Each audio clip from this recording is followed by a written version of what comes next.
पूरी दुनिया में राजनीतिक तौर पर और एक सेना नायक के रूप में जितनी बड़ी सोच नेताजी की थी, उतनी बड़ी सोच और किसी की नहीं थी। 1943-44 में जब पूरी दुनिया में महिलाओं को बहुत बुरी स्थिति में रखा जाता था, महिलाओं को बहुत हिकारत की दृष्टि से देखा जाता था, उस समय नेताजी ने रानी लक्ष्मीबाई रेजिमेंट बनाकर महिलाओं को सम्मान दिया और माताओं बहनों ने भी अपने घर परिवार को छोड़कर नेताजी की आजाद हिंद फौज में भर्ती होकर देश की लड़ाई लड़ी। महात्मा गांधी से एक बार अंग्रेजों का एक ब्रिटिश पत्रकार है, उस समय होता था लुई फिशर, जिसका नाम आपने भी सुना होगा, उससे पूछा कि नेताजी के बारे में आप क्या सोचते हैं। नेताजी के गायब होने के बाद पूछा, तो महात्मा गांधी ने उस समय नेताजी के बारे में कहा कि नेताजी तो भारत के देशभक्तों के देशभक्त हैं। 1947 में जब भारत का विभाजन हुआ, तो विभाजन के बाद महात्मा गांधी को यह कहना पड़ा कि आज अगर नेताजी सुभाष चंद्र बोस होते तो भारत का विभाजन नहीं होता। नेताजी की सेना में जितने सैनिक हिंदू थे उससे अधिक मुसलमान थे, और जितने हिंदू उनसे प्यार करते थे उतने ही मुसलमान प्यार करते थे। नेताजी जब जर्मनी से जापान गए तो 90 दिन की 3 महीने की उनकी पनडुब्बी की यात्रा थी। उस समय उन्होंने अपने सबसे भरोसेमंद साथी के रूप में आबिद हसन को रखा था, जो उनके निजी सचिव के रूप में काम करता था। नेताजी ने जब अपनी अंतिम उड़ान भरी 18 अगस्त 1945 को, तो उनके साथ जो उनके साथी थे वो हबीबुर रहमान थे, वो खुद एक मुसलमान थे। नेताजी की आजाद हिंद फौज में हिंदू और मुसलमान एक साथ बैठकर खाना खाते थे, तो हिंदू और मुसलमान नेताजी से बराबर प्यार करते थे। अगर नेताजी जिंदा होते तो भारत का विभाजन नहीं होते। ये महात्मा गांधी ने भी 1947 के बाद महसूस किया।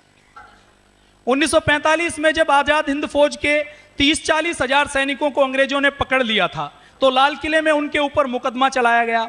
और जब उनके ऊपर लाल किले में मुकदमा चल रहा था, तो उस समय आजाद हिंद फौज के 3 मुख्य सेनापति थे, शाहनवाज हुसैन, मेजर पीके सहगल और गुरबख्श सिंह ढिल्लो। तो उस समय जब अंग्रेजों ने आजाद हिंद फौज के सैनिकों के ऊपर मुकदमा चलाया, तो आजाद हिंद फौज के सैनिकों को 3 कैटेगरी में विभाजित किया। वही जवाहरलाल नेहरू जो 1 साल पहले ये कहते थे कि अगर नेताजी सुभाष चंद्र बोस आए तो मैं तलवार से लेकर मुकाबला करूंगा, लेकिन नेताजी की आजाद हिंद फौज के साथ जब नेवी ने विद्रोह कर दिया और पूरा देश खड़ा हो गया, तो 1945-46 में उन्होंने दोबारा वकालत का चोगा पहन लिया और उन्होंने कहा कि आजाद हिंद फौज को मैं बचाऊंगा। तो आजाद हिंद फौज के सैनिकों की 3 कैटेगरियां बनाई गई। वो लोग जो मातृभूमि की रक्षा के लिए लड़े, 3 कैटेगरियां बनाकर कुछ को जेल में रखा गया, कुछ को छोड़ दिया। 1947 के बाद उनमें से आधे सैनिक पाकिस्तान चले गए और आधे सैनिक भारत के अंदर रहे। पाकिस्तान में जो सैनिक गए उनको पाकिस्तान की सेना में तुरंत नौकरी पर रख लिया गया। दुर्भाग्य की बात यह है, आप जानेंगे तो आपको आश्चर्य होगा, भारत के अंदर जो आजाद हिंद फौज के सैनिक रहे उनको भारत ने यह कहकर मना कर दिया कि इनको हम सेना में नहीं रख सकते, ये तो विद्रोही सैनिक हैं। आज भी इंडिया गेट पर उन सैनिकों के नाम लिखे हुए हैं जो अंग्रेजों की सेना में रहते हुए, जिन्होंने जलियांवाला कांड किया, जिन्होंने अपने देशभक्तों के ऊपर गोली चलाई, जो अंग्रेजों के लिए युद्ध करते थे, वो आज भी इंडिया गेट पर लिखे हुए हैं। लेकिन वो व्यक्ति जिन्होंने भारत माता के लिए युद्ध किया, मणिपुर कोहिमा के बीहड़ों में भारी बरसात में बिना खाने के, बिना पानी के, बिना दवाओं के और बिना हथियारों के युद्ध किया, उनकी कोई भी स्मृति पूरे देश में नहीं है। अब एक अंतिम बात, नेताजी 1943 में जब उन्होंने आजाद हिंद सरकार की घोषणा की, तो सरकार नेताजी ने बना ली थी और उस समय नेताजी को पता था कि मैं जो काम कर रहा हूं उससे देश को आजादी तो 100% मिलेगी।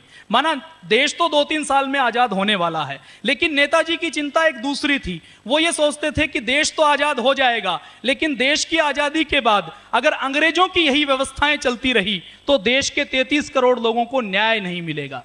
तो उस समय भारत की शिक्षा व्यवस्था को, चिकित्सा व्यवस्था को, अर्थव्यवस्था को, कृषि व्यवस्था को, सारी व्यवस्थाओं को ठीक करने के लिए 1943 से ही उन्होंने अलग अलग विद्वानों के दल बनाने शुरू कर दिए थे और उनको ऑस्ट्रिया में, बुल्गारिया में, चेकोस्लोवाकिया में, फ्रांस में, जर्मनी में, रूस में, हंगरी में, आयरलैंड में, पोलैंड में, रोमानिया में, स्विट्जरलैंड में, तुर्की में, युगोस्लाविया में, अलग अलग देशों की व्यवस्थाओं का अध्ययन करने के लिए भेज दिया था। माना नेताजी सुभाष चंद्र बोस ये चाहते थे कि 1947 के बाद अंग्रेजों का पूरा तंत्र बदले।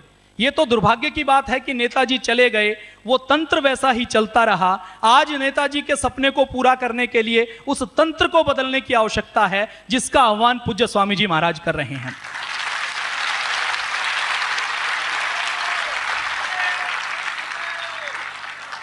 भाइयों और बहनों, 1943 में नेताजी ने दिल्ली चलो का नारा दिया था। पूज्य स्वामी जी महाराज ने भी आज फिर से दिल्ली चलो का नारा दिया है। नेताजी के उसी सपने को पूरा करने के लिए, उसी उद्देश्य को पूरा करने के लिए, उसी भारत को शक्तिशाली बनाने के लिए, तो नेताजी को आदर्श मानते हुए और पूज्य स्वामी जी महाराज के अंदर नेताजी के अधूरे सपने को पूरा करने वाले व्यक्ति के रूप में देखते हुए आपको और हमें संकल्प लेना है। अगस्त तक हमें विराम नहीं लेना, विश्राम नहीं लेना, लगातार अनवरत संघर्ष करते हुए स्वयं दिल्ली जाएंगे और अपने साथ कम से कम 100 व्यक्तियों को लेकर दिल्ली पहुंचेंगे।